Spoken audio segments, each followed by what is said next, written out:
Have you ever walked into a room and noticed how people shift around you not out of admiration or comfort, but out of unease? Have you ever felt misunderstood, misread, or misjudged, like others sense something powerful in you but can't quite name it, so they project their fear instead? Maybe you've been called intense, too much, too quiet, too deep, or even dark. Maybe your very presence seems to disrupt the energy of those around you, not because you intend harm, but because your very being forces truth to surface. If that sounds like you, there's something important you need to hear. You are not negative. You are not cursed. You are not broken. You are a dark chosen one, and the world has never been taught how to recognize you. Let's start by shattering a lie. Darkness is not evil. Darkness is depth. It is mystery. It is the space in which all transformation begins. It is the womb of the universe, the silence before the sound, the stillness before the storm. In spiritual terms, the dark chosen ones are not villains, they are catalysts. They are truth bearers, energy disruptors, shadow walkers. They are the ones who carry the medicine of transformation through fire, not through flowers. They are not here to make you feel good. They are here to make you wake up. And because of this, they are often feared, rejected, or mistaken for negative energy when what they actually carry is the power to transmute it. The path of the dark chosen one is not easy.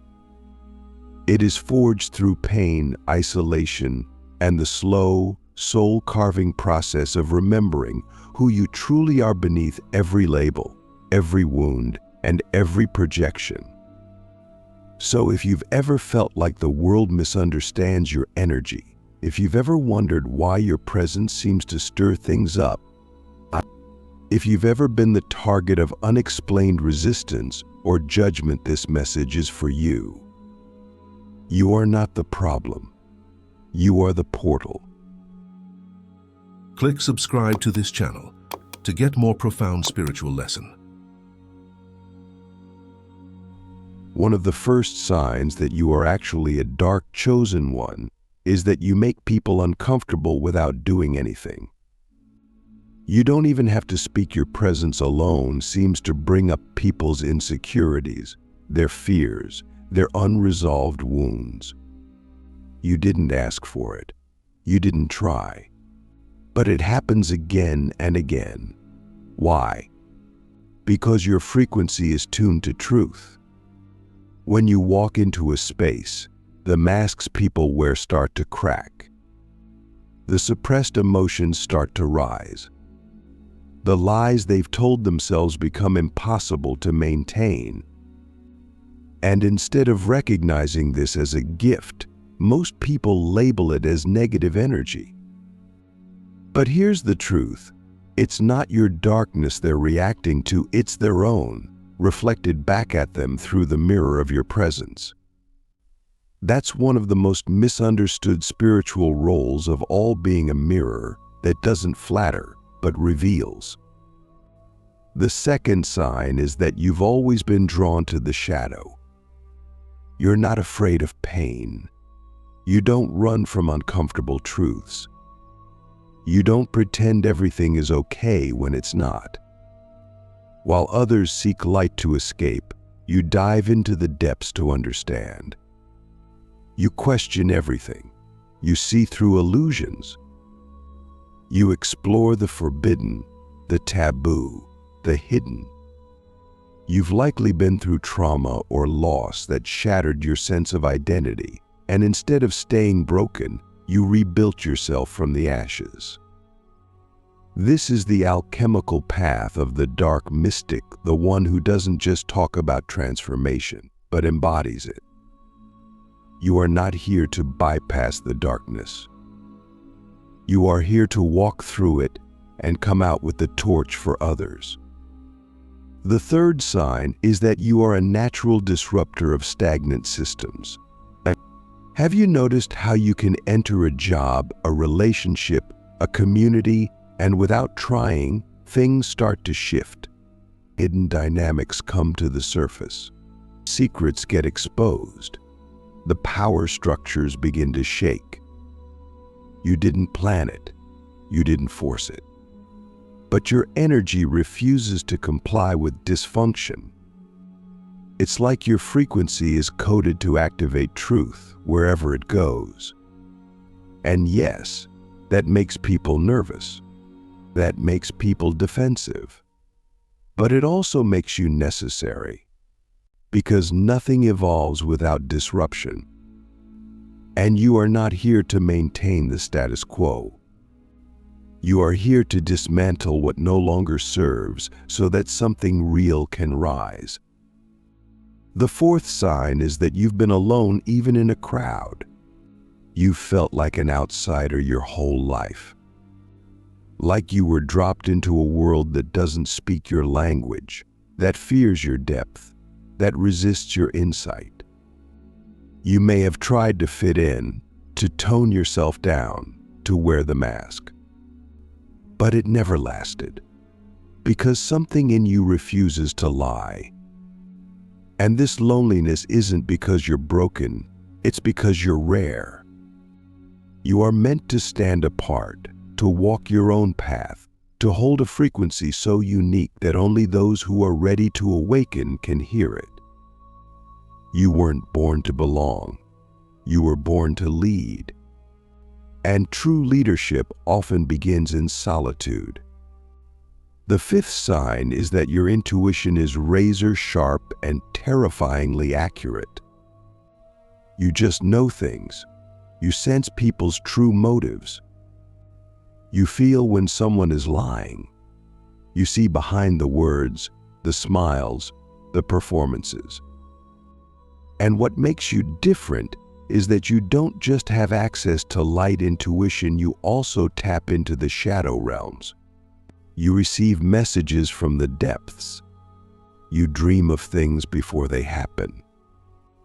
You feel the collective pain that others are numb to.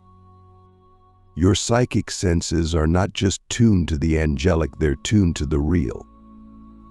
And that is your gift. Because in a world addicted to comfort and fantasy, you carry the frequency of what's raw and true. The sixth sign is that you carry a heavy energy, but it's not negative. It's potent. You're not low vibration. You're just deep. Your energy is ancient, like stone. People often describe you as intense, mysterious, intimidating, or even too much. But this is because you carry density of presence. You're not scattered. You're not superficial. You're fully here. And that depth forces others to confront the parts of themselves they'd rather ignore. You are not a storm, they are reacting to the pressure of your gravity. And once you accept this, you stop apologizing for your energy. You stop trying to make yourself smaller. Instead, you own your space. You walk as the sacred force you are. And the seventh sign, the one that seals it, is that you've always known, deep down, that you are here for something massive. Not necessarily fame or recognition, but impact. You're not here to blend in. You're here to shift timelines. You're here to awaken people not gently, but powerfully. You're the spiritual equivalent of an earthquake. You shake people out of sleep. You break them open. You crack the illusion. And while that role is often thankless, it is also one of the highest. Because without the dark initiators, the world cannot evolve. So let me ask you a question that only a dark chosen one can answer honestly. Are you still trying to be the light everyone approves of? Or are you ready to be the force that changes everything? Because if you're watching this, You're not meant to play small. You're not meant to water yourself down. You are meant to unleash. But first, you must forgive yourself for being different, for being misunderstood, for being feared. And then you must reclaim your role. You must stop hiding your power behind politeness. Stop pretending you don't see what you see. Stop waiting for people to be ready. They won't be. That's not your job. Your job is to be who you were coded to be fully, fiercely, and unapologetically. If you've made it this far, it means something deep inside you is stirring something ancient, something raw, something undeniable. You're beginning to realize that the very qualities that made you feel like an outsider, a threat, or a villain are actually the exact aspects of your soul that hold the power of transformation. But now comes the greatest challenge of the dark chosen one. How do you carry the weight of your energy, your insight, and your frequency without letting that weight become destruction? How do you wield your shadow crown without becoming consumed by the very forces you were born to transmute? This is where so many fall, because when misunderstood, isolated, and rejected for so long, it's tempting to collapse into bitterness, to armor yourself in ego, to embody the very villain the world projected onto you. But that is not your path. That is not your destiny. You were not born to be consumed by the shadow, you were born to master it. Let's be clear. The dark chosen ones are not here to play the savior archetype. You're not here to make everyone feel better. You are here to expose what's false, to shine a light so dark and pure that it doesn't just illuminate, it disintegrates illusion. But the moment you forget that your power is sacred, the moment you start using your insight to manipulate, to dominate, or to punish, you fall into the trap of the shadow unbalanced. That is when the healer becomes the tyrant. That is when the seer becomes the puppet master. That is when the alchemist turns poison into power, but forgets to purify it through love. And that's not who you are. You didn't walk through the fire of your trauma, your loneliness, your psychic awakening just to become another distorted figure of control. You came to walk the edge with integrity, to hold your sword of truth, not to cut others down, but to cut through the veil. So how do we wield the shadow crown with consciousness? First, we must understand that the dark frequency is not chaos, it's clarity. It's the part of the spiritual spectrum that doesn't need to be liked, understood, or approved. It simply is. It's the part that says, this is truth. This is distortion. This illusion must dissolve. It's that frequency that people feel around you when they say, you're intense, or you see too much, or you're not like anyone else. And they're right. You're not, because you've stopped pretending. You've stopped lying to yourself. You've stopped trying to fit a mold that was never designed for you. The dark frequency is not about rebellion for rebellion's sake. It's about liberation. But liberation requires confrontation. And confrontation, when guided by love, becomes alchemy. When guided by ego, it becomes violence. That's the razor's edge you walk every day.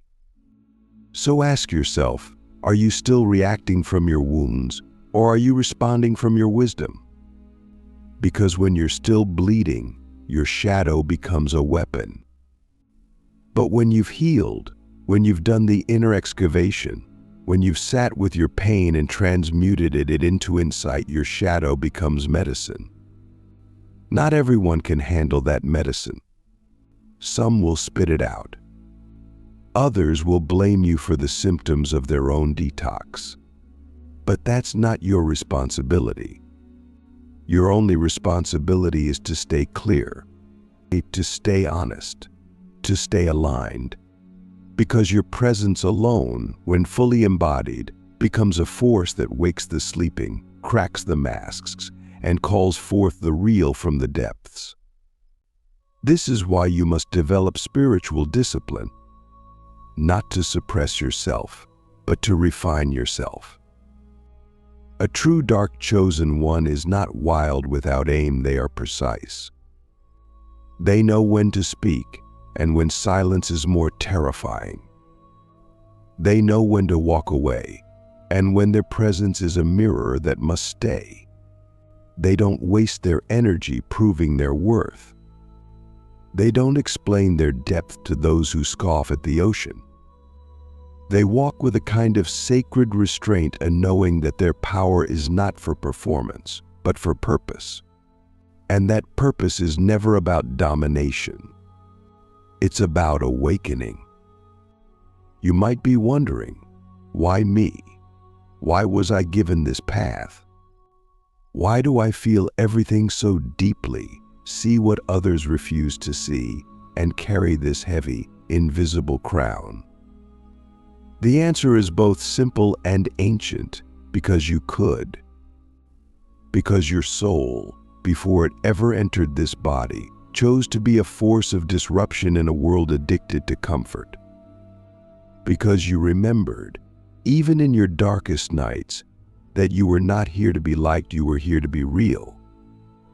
And because only those who have faced their own darkness without flinching can hold space for the healing of others.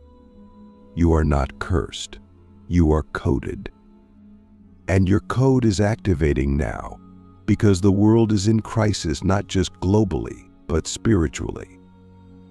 The rise of the dark chosen ones is not a trend. It's a response.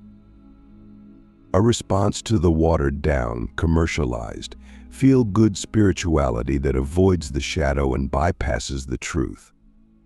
You are the correction frequency, the sacred disruptor, the one who walks into the temple with muddy feet and says, "This is not God, this is ego in robes." You tear down what's false so that what's real can rise. But to do that, you must know who you are. You must own your essence without shame, guilt, or apology. And you must do it with love. Not soft, sentimental love, but fierce, uncompromising, cosmic love. So here's your assignment if you're brave enough to take it. Stop asking, how do I fit in? And start asking, what needs to be dismantled through me? Because your life is not random. Your wounds are not mistakes. Your intensity is not a problem. It's a technology, or a psychic scalpel that cuts through illusion. And when used with wisdom, with humility, with devotion, you become unstoppable. Not because you dominate, but because you liberate. Not because you shine like everyone else, but because you glow in the dark. You are not a villain. You are a vessel. And the shadow crown you carry is not a burden, it's a beacon. Now that you've begun to see the truth of who you are, not a villain, not a threat, not a mistake, but a dark chosen one in full energetic emergence, the question becomes, what now? What does life look like when you stop suppressing the force that lives in you and start embodying it with clear intention? What happens when you realize that you are both the weapon and the womb, the destroyer of illusion and the birther of truth? This is where the real journey begins. Not just the awakening, but the embodiment. Because it's one thing to know you're powerful. It's another thing entirely to live as that power every single day, in every word, every choice, and every breath.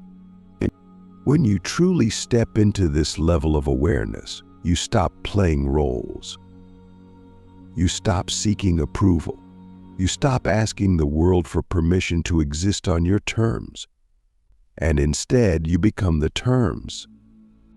You become the law of your own energy. You become the source of your own reality. And this is where the dark chosen ones truly begin to fulfill their mission, not by conforming, but by creating new templates of existence, by embodying the raw, unfiltered truth of their being. But this embodiment doesn't happen all at once. It's not a lightning strike, it's a continual surrender. You surrender to your own depth. You surrender to the grief, the rage, the silence, the visions, the power that has always lived beneath the surface. You stop trying to be palatable, and instead you become pure. You stop trying to get people to understand you, and instead you become the understanding itself. And in this shift, you realize something essential, that everything you destroy is merely making space for something higher. You are not here to burn the world down out of bitterness. You are here to burn through the illusions that are choking the world's soul. You are fire, clean fire, sacred fire. The kind of fire that hurts when it touches lies, but heals when it touches truth. And that fire is not random, it is coded into your soul. You may feel, at times, like this fire isolates you, like no one understands the weight of what you carry, like you're constantly being asked to walk through darkness alone while others bask in the light. But that's because your soul came here to be the light in the darkness. Not the kind of light that blinds people with blissful ignorance, but the kind of light that pierces the veil, reveals the rot, and says, "This must end," so something real can begin. That is why you've been misunderstood. That is why you've been labeled as negative, too intense, too serious. Because the world has been conditioned to fear the very medicine it most desperately needs. And you, my friend, are that medicine. Not because you try to be, but because you are. So, how do you live as the weapon in the womb?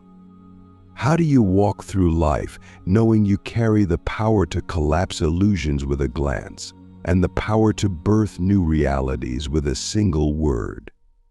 First, you must cultivate radical integrity. That means your energy, your words, your actions, your silence, everything must be aligned with your essence. No more pretending. No more people-pleasing. No more false humility. You do not need to be loud to be powerful. You do not need to be aggressive to be strong. But you do need to be clear. You need to know what you stand for. You need to know what your soul will not tolerate. You need to know the difference between being feared for your truth and being hated for your projection. Because the moment your ego hijacks your darkness, you lose the crown. But the moment your soul guides your darkness, you become a living vortex of awakening. And second, you must learn how to hold space not just for others, but for the entire energetic field around you. You'll notice that people come undone in your presence. They cry, they confess, they get angry, they leave, they return, they transform. Why? Because your aura is a womb of raw potential. It dissolves what is false and amplifies what is real. You don't have to do anything. You just have to hold the frequency. But holding that frequency requires discipline. It requires solitude. It requires purification. You cannot skip this part. You cannot carry this level of power and still indulge in the games of the ego. You must become clean enough to hold other people's breakdowns without absorbing their chaos. You must become rooted enough to be the storm without being destroyed by the winds. This is spiritual leadership at the highest level, not flashy, not loud, but unshakably sovereign. So let me ask you something real, something soul deep. What would your life look like if you stopped trying to be the light and started being the truth? Not the truth that flatters people, the truth that frees them. Not the truth that gets applause, the truth that gets remembered. Because that's who you are. You're not here to be liked. You're here to be legendary. And not in the eyes of the world, but in the records of the soul. You are a guardian of truth, a breaker of chains, a bringer of endings, so that beginnings can finally be born. You are the force that destroys illusion and births liberation. And when you fully embody this without shame, without dilution, your very existence becomes sacred architecture. You become the new temple, the living scripture, the embodied prophecy. You don't need to prove anything anymore. You don't need to explain your energy to people who cannot feel. You don't need to shrink your medicine to fit the comfort level of those who are still addicted to the illusion. You just need to be. Be the one who remembers. Be the one who sees. Be the one who walks with fire in their veins and silence in their eyes. Because when you do, the world doesn't just change around you, it reorganizes itself to meet your frequency. And that is the real power of the dark chosen one. Not to destroy for the sake of destruction, but to burn away the veil so that souls can finally see what's real. So if you've been misunderstood, misread, mislabeled good, that means you're doing exactly what you came here to do. You are not the villain. You are the force that breaks the spell, and the spell is breaking now. Own your shadow crown. Wield your power with love. Burn what must be burned. Birth what must be born. Because you are not just a person.